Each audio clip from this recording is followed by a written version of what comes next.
तृतीय वर्ष कला के विद्यार्थियों के लिए भूगोल में आज हम पढ़ेंगे भारत का भूगोल। और इसमें पढ़ना जा रहे हैं आज हम भारतीय कृषि के आधारभूत तत्व कौन से हैं। मोटे तौर पर इसकी जानकारी हम लेंगे।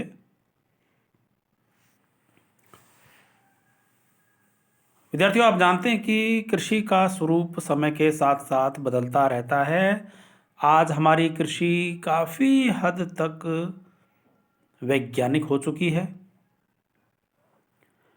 पहले वाली कृषि नहीं रही। यंत्रों का उपयोग बहुत ज़्यादा बढ़ गया है। कृत्रिम उर्वरक बहुत ज़्यादा डाले जा रहे हैं। नए नए बीज बनाए जा रहे हैं और नई नई तकनीकों से फसल पैदा की जा रही है। जिन क्षेत्रों में पहले जो फसल पैदा नहीं की जाती थी, आज वह उस जगह पर आसानी से पैदा की जा रही है। हमारे देश में भी आबादी के तेज गति से बढ़ने के कारण से ज़्यादा अनाज की आवश्यकता महसूस की गई और हरित क्रांति के माध्यम से हमने भी अपने उत्पादन को बढ़ाने की चेष्टा की। इसके चलते कृषि का स्वरूप बहुत हद तक बदलता जा रहा है और समय के साथ साथ और भी ज़्यादा बदलने वाला है।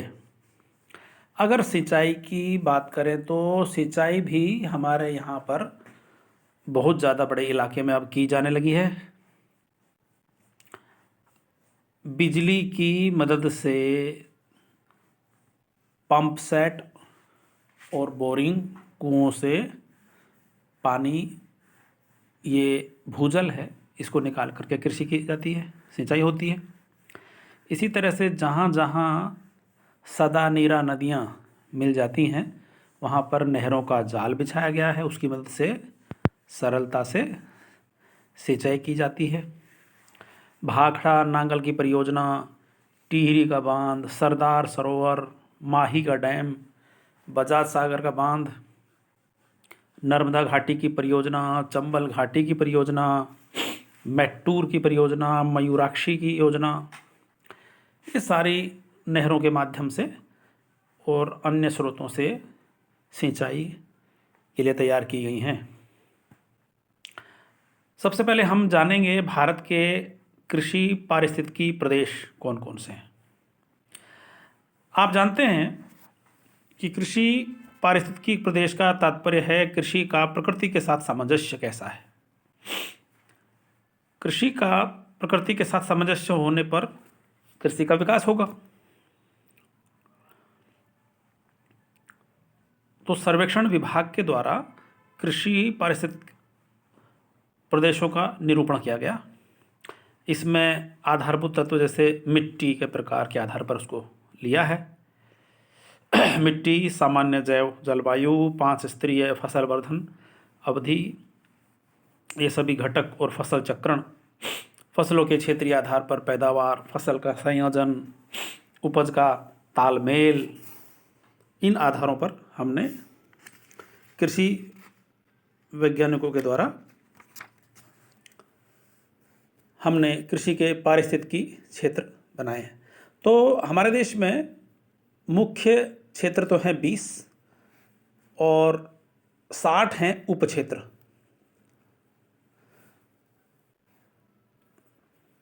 और आधार क्या हैं तो देखिए, कृषि योग्य क्षेत्रफल में ठहराव, दूसरा है सीमित जल संसाधन, तीसरा है पर्यावरण का संकट, चौथा है मृदा का अपरदन, पांचवा है क्षारीय और लवणीय भूमियों में वृद्धि, छठा है पोषक तत्व की कमी।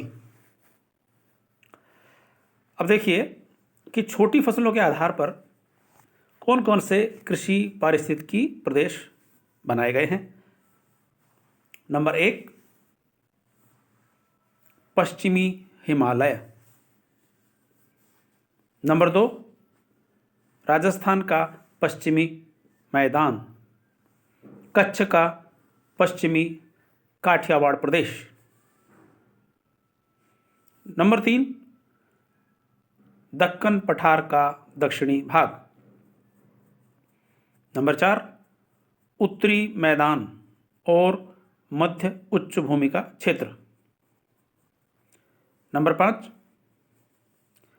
मालवा उच्च भूमि और काठियावाड़ प्रदेश। नंबर 6, दक्कन का पठार और पूर्वी घाट का क्षेत्र। नंबर 7, पूर्वी घाट। नंबर 8, दक्कन का पठार। नंबर 9, गंगा मैदान का तराई क्षेत्र। नंबर 10, दक्षिणी पूर्वी मध्य प्रदेश। नंबर 11, पूर्वी मध्य प्रदेश। नंबर 12, झारखंड और छत्तीसगढ़। नंबर 13,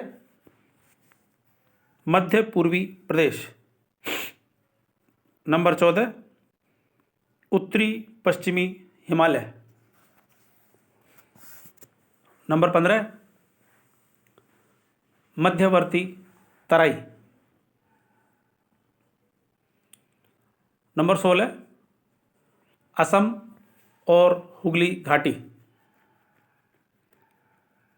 नंबर 17, उत्तरी पूर्वी पहाड़ी प्रदेश। नंबर 18, पूर्वी तट। नंबर 19, पश्चिमी घाट।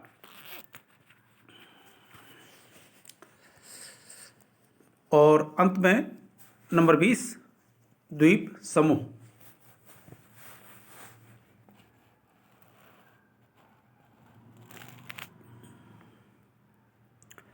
तो आइए विद्यार्थियों, अब हम एक एक करके इन कृषि पारिस्थितिकी क्षेत्रों के बारे में जानकारी लेते हैं।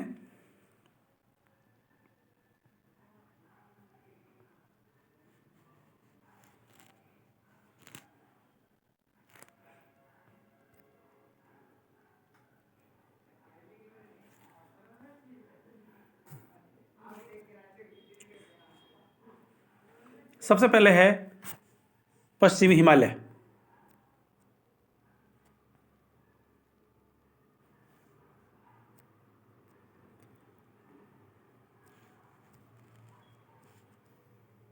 इसमें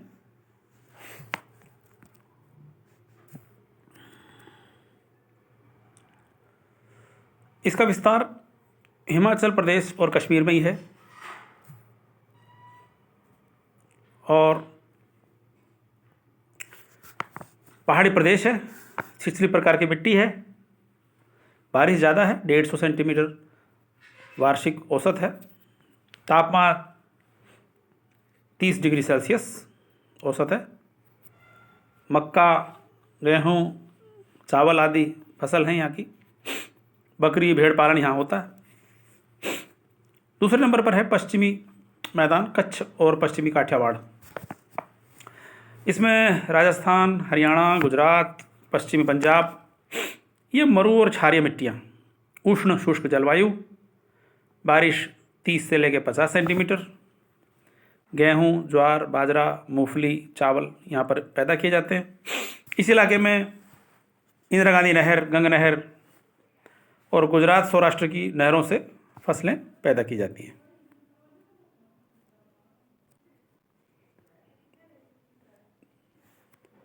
तात्पर्य,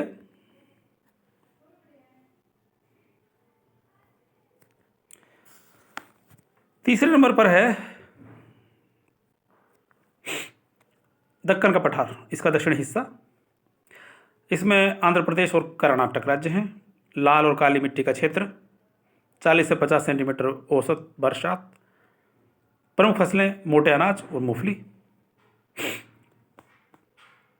इसमें वृष्टि छाया क्षेत्र भी शामिल है। चौथा है उत्तरी मैदान और मध्य उच्च भूमि। इसमें 40 से 80 सेंटीमीटर की तो औसत बरसात। विस्तार है इसका उत्तरी पूर्वी गुजरात, पूर्वी राजस्थान, दक्षिणी पश्चिमी यूपी।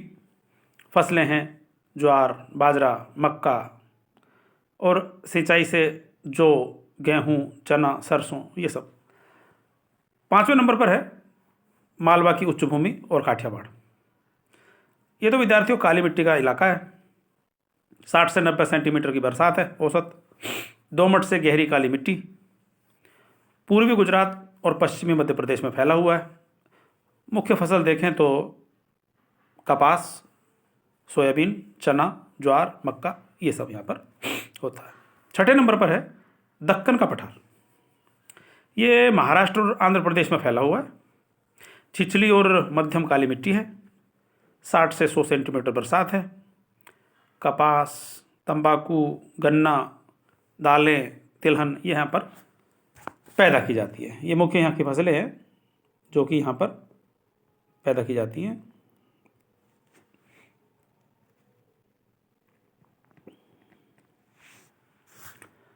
सातवें नंबर पर है दक्कन का पठार और पूर्वी घाट का क्षेत्र। यानी इसे भी इस रूप में हम ले सकते हैं कि काली और लाल मिट्टी का इलाका,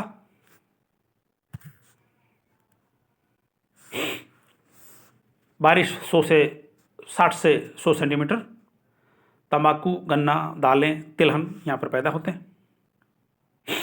8वें नंबर पर है दक्कन का पठार का दक्षिणी क्षेत्र जो है, ये लाल मिट्टी का क्षेत्र, तमिलनाडु से पश्चिमी कर्नाटक तक विस्तृत।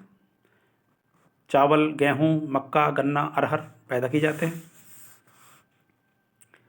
9वें नंबर पर है गंगा मैदान का तराई इलाका। 90 से 120 सेंटीमीटर की बारिश औसत, जलोढ़ मिट्टी, चावल, गन्ना, गेहूं और मक्का यहाँ पर पैदा की जाती है। दलहन भी यहाँ पर होता है। हाथी घास, एथला ये ज़्यादा मिलती है। हिमालय से नदियाँ निकलती हैं और ये जल प्लावन की स्थिति यहाँ बनी रहती है। मच्छर, मक्खियाँ बहुत ज़्यादा हैं। 10वें नंबर पर है दक्षिण पश्चिम मध्य प्रदेश। इसमें मालवा और बुंदेलखंड आता है। बरसात है 100 से लेके 150 सेंटीमीटर औसत है ये। मध्यम से गहरी काली मिट्टी। प्रमुख फसलें हैं ज्वार, मक्का, चना, दालें, सोयाबीन। 11 नंबर पर है पूर्वी मध्य प्रदेश। यहाँ पर बुंदेलखंड और विदर्भ। यहाँ की लाल और काली मिट्टी, जलवायु तो यहाँ शुष्क है। फसलें हैं ज्वार, बाजरा, मक्का, चना। 12 नंबर पर है झारखंड और छत्तीसगढ़। ये इसके दक्षिणी पश्चिमी हिस्से हैं। ये 120 से लेकर 160 सेंटीमीटर की बरसात होती है यहाँ पर। मिट्टी लाल और लेटराइट है। यहाँ तंबाकू, गेहूँ, गन्ना, तिलहन ये सब यहाँ पैदा होता है। 13 नंबर पर है मध्य पूर्वी प्रदेश। पूर्वी झारखंड, उड़ीसा के पहाड़ी भाग और कुछ पश्चिमी बंगाल का क्षेत्र। औसत वार्षिक वर्षा है 100 से लेकर 110 सेंटीमीटर। चावल, गेहूं, गन्ना और कहीं कहीं जूट भी बोया जाता है। 14 नंबर पर है उत्तरी और पश्चिमी हिमालय। उत्तरी बंगाल से लेके पूर्वी उत्तर प्रदेश तक ये तराई का हिस्सा भी इसमें शामिल है। वर्षा होती है 140 से लेकर 160 सेंटीमीटर, यानी अच्छी वर्षा होती है। जलोढ़ मिट्टी और चावल, गेहूं, मक्का का इलाका है।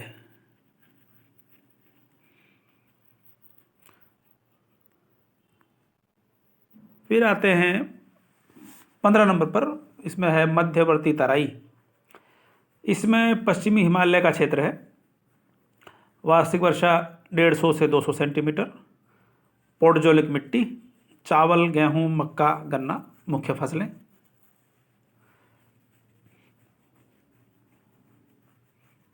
सोलह नंबर पर असम और हुगली घाटी, इसमें असम और पश्चिम बंगाल का इलाका है। 150 से 200 सेंटीमीटर की बरसात। मिट्टी लाल दोमट से लेकर के लैटराइट तक। चावल, जूट, चाय आदि ये फसलें यहाँ पर पैदा की जाती हैं। उत्तरी पूर्वी पहाड़ी प्रदेश, इस प्रदेश में अरुणाचल प्रदेश, नागालैंड, मणिपुर, मिजोरम ये सब आते हैं। लाल लैटराइट मिट्टी, चाय, चावल, जूट फसलें हैं। 18 नंबर पर पूर्वी तटीय प्रदेश। औसत वर्षा यहाँ की वार्षिक है 120 से 160 और डेल्टाई कांप मिट्टी का इलाका, चावल की खेती होती है। 19 नंबर पर है पश्चिमी तट। ये पश्चिमी घाट और इससे लगे हुए तटीय मैदान का इलाका है। औसत वर्षा 200 सेंटीमीटर है वार्षिक यहाँ पर। मिट्टी जलोढ़ से लाल लैटराइट। नारियल, मसाले, चाय, कहवा, केला, काजू ये यहाँ पर पैदा किए जाते हैं। और अंत में 20 नंबर पर है द्वीप समूह। तो जैसा आप जानते हैं कि अंडमान निकोबार और लक्षद्वीप के बारे में बातें हो रही हैं। 60 से लेकर 300 सेंटीमीटर तक की औसत वार्षिक वर्षा, यानी बहुत ज़्यादा वर्षा यहाँ पर होती है। लाल और लाल दोमट मिट्टी का क्षेत्र, ज़्यादातर तो यहाँ पर वन का ही क्षेत्र है और लोग यहाँ पर मछली और चावल का उपभोग करते हैं। थोड़ी बहुत खेती यहाँ पर की जाती है। तो इस प्रकार से ये 20 हमारे कृषि पारिस्थितिकी क्षेत्र हैं